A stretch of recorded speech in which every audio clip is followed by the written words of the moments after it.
Esta é a história do dia da Rádio Observador. Porque gostamos tanto de The Crown.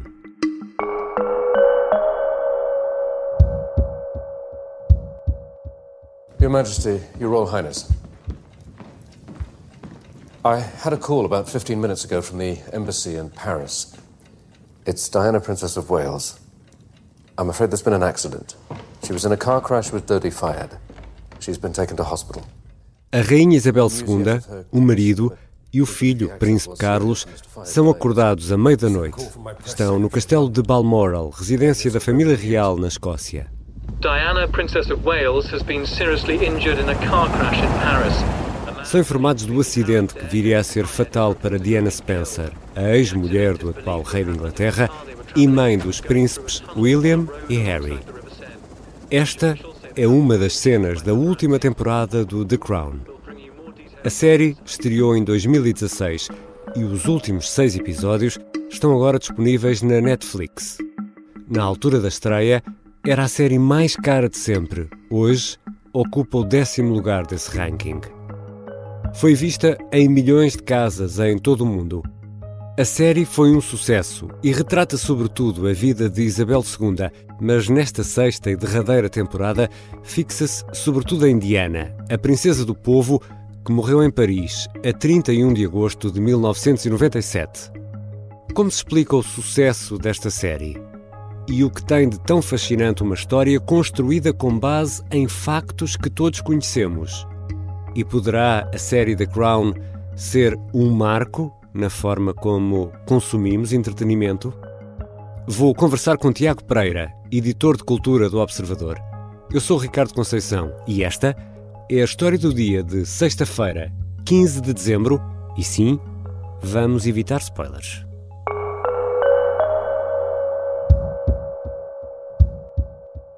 Bem-vindo, Tiago. Olá, Ricardo. Onde estavas a 31 de agosto de 1997, Tiago Pereira? Olha, ainda bem que fazes essa pergunta. Eu, por acaso, lembro-me muito bem que era fim de semana e, entretanto, como eu me preparo muito, não é?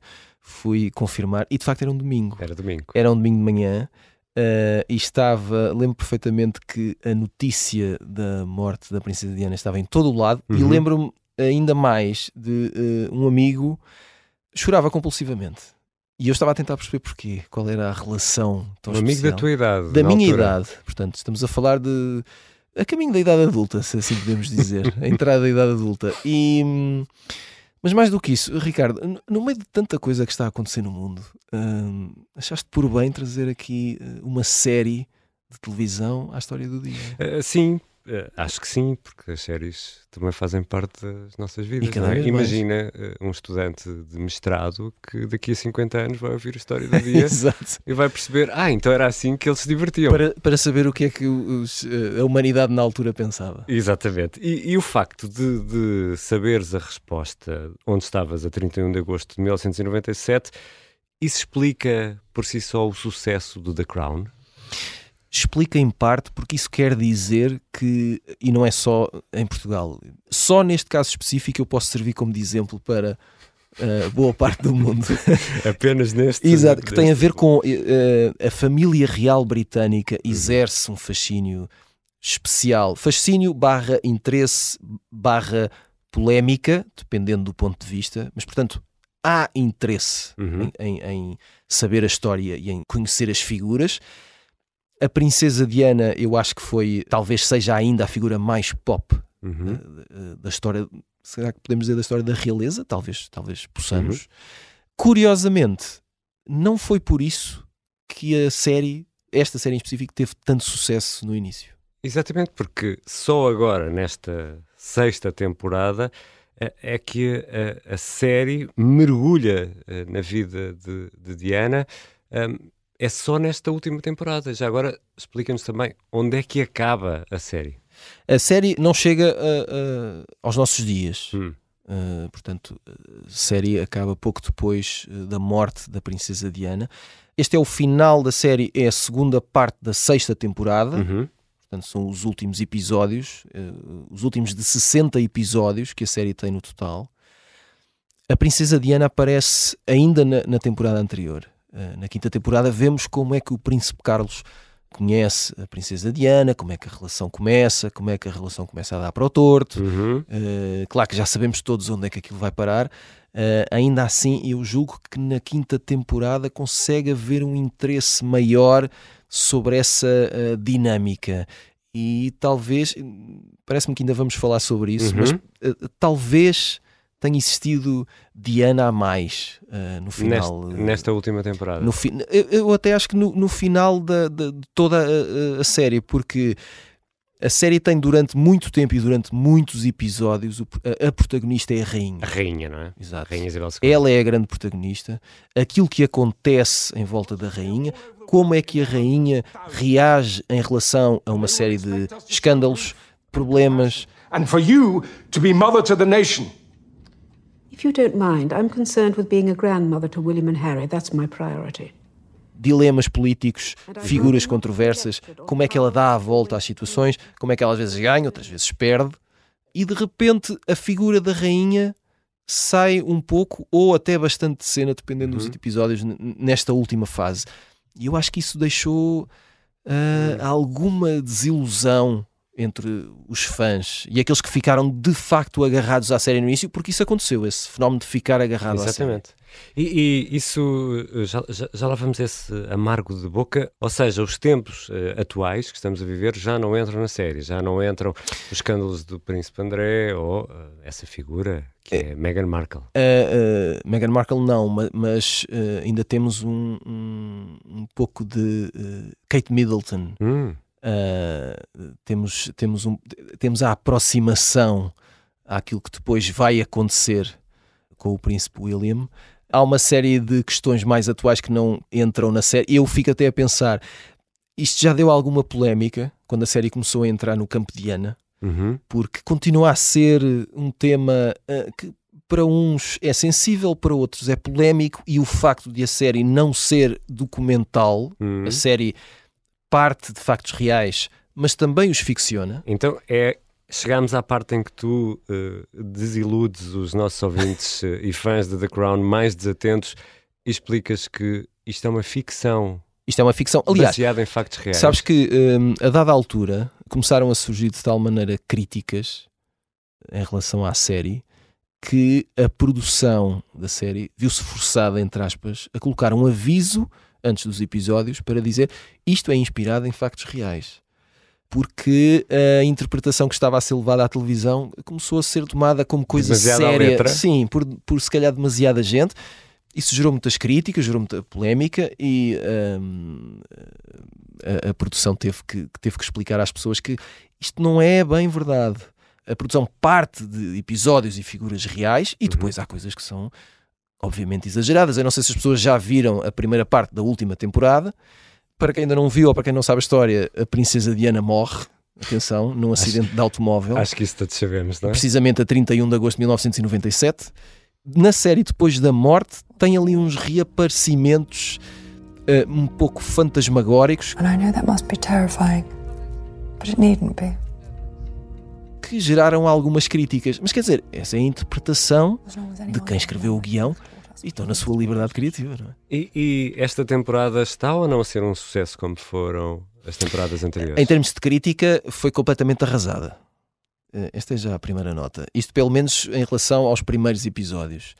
Se é um sucesso em termos de... Eu acho que nós temos sempre aquela vertigem do abismo, não é? Portanto, mesmo que seja extremamente perigoso, até para a conclusão que vamos tirar no fim, nós queremos ver, não é? Queremos ver a destruição, não é? Portanto, queremos ver o carro arder. E eu acho que isso, quem é fã e depois há aquela velha máxima que é: então se eu já vi isto até agora, não vou ver isto até ao fim. Se calhar vamos em frente. E portanto, ainda que os últimos episódios só ficaram disponíveis agora, portanto, eu acho que ainda é cedo para perceber, para fazer as contas aos números, mas não me parece que, apesar da polémica, a série não venha a ser um sucesso e não venha a figurar na história e não deixe o seu legado importante. E é sobre esse legado que já vamos conversar, já vamos voltar à conversa com o Tiago Pereira, editor de cultura do Observador, porque importa perceber se o The Crown mudou ou não alguma coisa na forma como consumimos o entretenimento.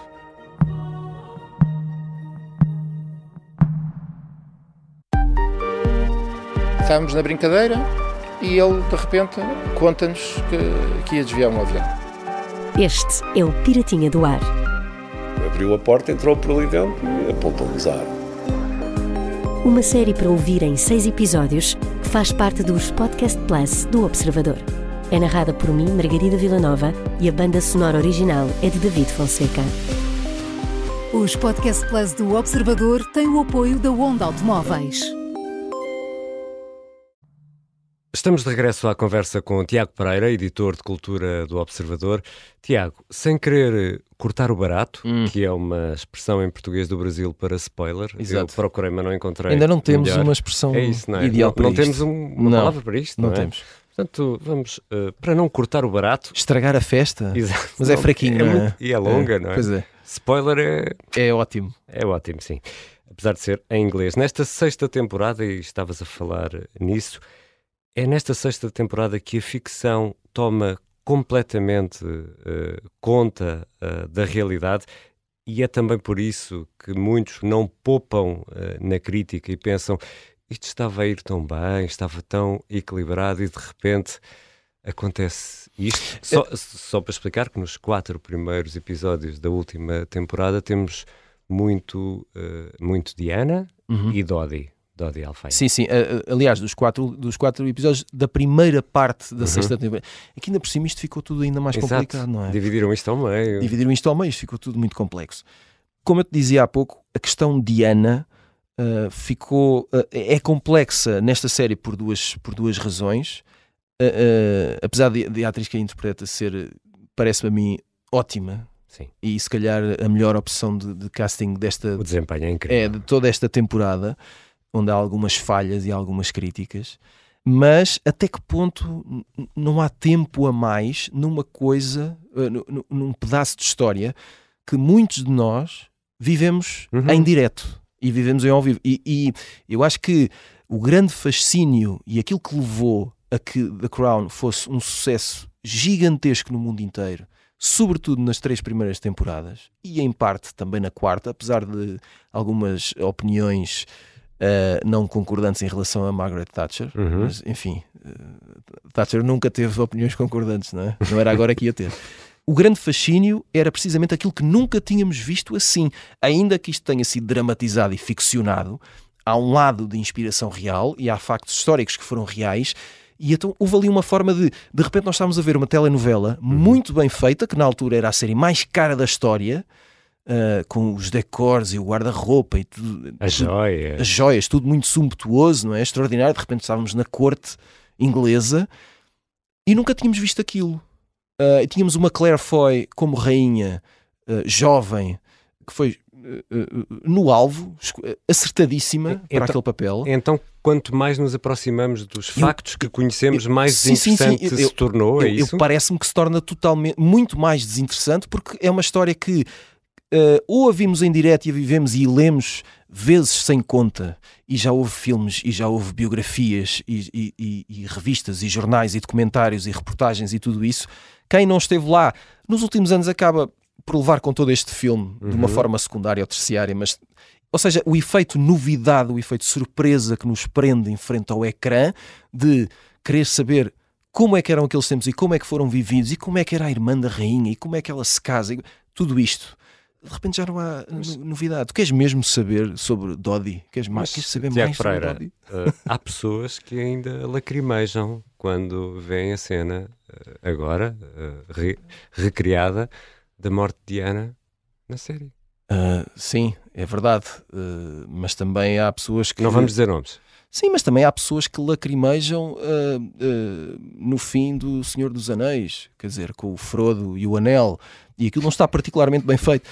Não, a emoção é sempre muito relativa, não é? E há lágrima fácil e lágrima menos difícil. E eu pensava que ias falar do Bambi. Pronto, também há o Bambi, mas não quis ir por aí. A Diana é uma popstar, não é? E há quem não a tenha em grande estima ou não nutra especial admiração e interesse pela figura, mas há muitas outras pessoas que de facto estabeleceram ali uma relação próxima, ainda que distante, com a princesa, e portanto se calhar isso traz algumas memórias, etc.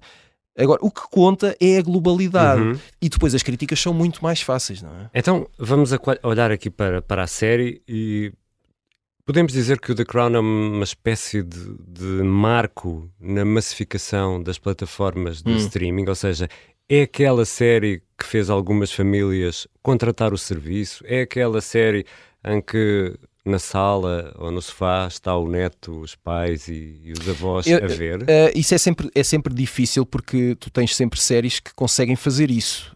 Quer dizer, não tens sempre, mas em períodos vai aparecendo uma série que consegue fazer esse fenómeno.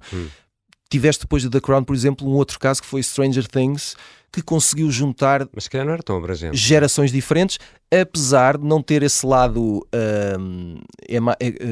como é que eu posso dizer? Tem um lado mais de fantasia, tem um lado mais de ficção científica, portanto, talvez não seja tão abrangente de facto, mas consegue buscar diferentes públicos, diferentes gerações.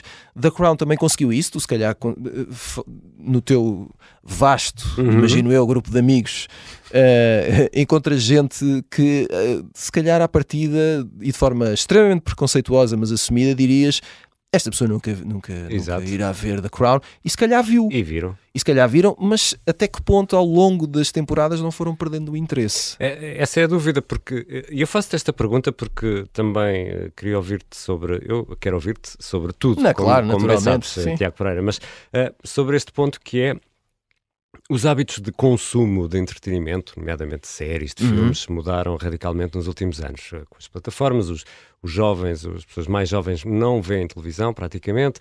O cinema está a tentar recuperar um pouco, sobretudo depois da pandemia, está tudo no telemóvel, no computador. Aquele tempo em que nos sentávamos todos juntos a ver a série ou a ver o filme mudou definitivamente, é um tempo que já não regressa, ou eu estou aqui a ser demasiado catastrofista? Estás a ser catastrofista por um lado, por outro verdadeiro. É obviamente que há coisas que já não regressam, os métodos de produção e distribuição e de consumo mudaram, mas mudaram como mudaram desde o teu tempo em que ias à casa do amigo porque ele tinha o vinil daquela banda e só um é que tinha o disco, e portanto iam seis, ou a cassete, e iam 6 ouvir o disco, e depois tu lias as letras, e durante um ano ouvias um álbum inteiro, quiçá 2, e agora já nem sabes qual foi a última canção que ouviste. Isto é inevitável e faz parte da mudança. Não lhe vou chamar evolução, cada um fará a sua avaliação. Agora, não me parece dramático, não me parece trágico. E não te esqueças que houve ainda há poucos dias saíram os números da subida de espectadores nas salas portuguesas, mais de 30% face àquilo que tinha acontecido até novembro do ano passado. Portanto, no mesmo período, até novembro deste ano, houve esse aumento. É um aumento significativo. Não quer dizer que as pessoas não tenham deixado de ir ao cinema, mas se calhar a forma como se consome é diferente. E até que ponto... tiveste agora um caso peculiar, que foi o novo filme, o mais recente filme do Martin Scorsese, que estreou nos cinemas, tem mais de 3 horas, tem 3 horas e 26, e já está disponível na Apple TV Plus para aluguer. Em breve ficará disponível para quem tenha conta de subscrição normal. Não quer dizer que as pessoas não... Quem queria ver o filme no cinema não o tenha feito. E depois estas contas vêm todas baralhadas, não é? Porque as produtoras têm os seus acordos, ou de facto pertencem ao mesmo grupo que tem a plataforma de distribuição. Se não houvesse, se calhar, dinheiro da Netflix, alguém não tinha feito determinado filme. Se a Apple não tivesse pago, se calhar o filme não tinha sido tão longo. Portanto, há aqui contrapartidas e as coisas não se movem sozinhas. Eu acho que nós é que temos também que aprender um bocadinho a navegar. E o cinema está aí. Podemos, se me disseres que gostavas que houvesse mais cinemas de bairro, que não tivesses que ir sempre a um shopping, bom, isso é outra questão. Mas esse é outro tipo de negócio. Resumindo tudo isto, e apesar das críticas e apesar desta 6ª temporada, eu vou usar aqui um termo em português, ser um pouco manhosa, manhoso, acho que podemos dizer isso, sem estragar nada a ninguém. Porquê é que gostamos tanto do The Crown?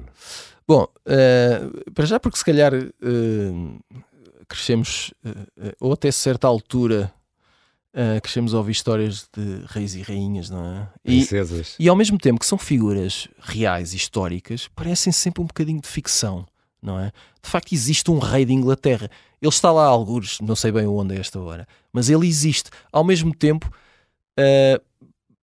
parece que é uma invenção de alguém, não é? Parece uma coisa muito distante, parece que é uma personagem de um livro de histórias. Eu acho que ter esta relação com uma figura que é real, mas ao mesmo tempo tão pouco concreta, é sedutor, é uma ideia sedutora. E depois é o facto de, se calhar o mais óbvio, é que a série, pelo menos até certa altura, isso já depende da opinião, mas até certa altura acho que é unânime, é realmente muito bem feita. O elenco é extraordinário, o argumento está muito bem escrito, a produção a todos os níveis imaculada. Tu não consegues parar de ver, não é? Vês um episódio e tu queres saber de facto o que é. E era tão fácil, tu podias ir à internet pesquisar o que é que aconteceu à rainha depois de etc e tal. E muitas vezes a ver os episódios vais à procura para confirmar, de não é? Para confirmar. E depois há aquele lado de quanto mais pessoas veem, estão a ver num dado momento a série, e por isso é que as séries também resultam tão bem e as plataformas de streaming resultam tão bem. É porque há este efeito de, por um lado, contágio. Eu digo-te a ti que a série é muito boa e tu vais ver, e por outro lado, tu não queres estar fora da conversa que eu vou ter à mesa quando todos formos jantar e tu pagares a conta, percebes? E portanto vais querer ver aqueles episódios e vamos todos querer ver. É um lado meio maquiavélico, mas tem funcionado muito bem. Eu registro o recado. Exato. De pagar a conta. Obrigado, Tiago. Ora, essa. Tiago Pereira é editor de cultura do Observador. Esta foi a história do dia, e os sons que ouvimos neste episódio foram retirados da série The Crown, da Netflix. A sonoplastia é do Diogo Casinha, a música do genérico do João Ribeiro. Eu sou o Ricardo Conceição. Até segunda.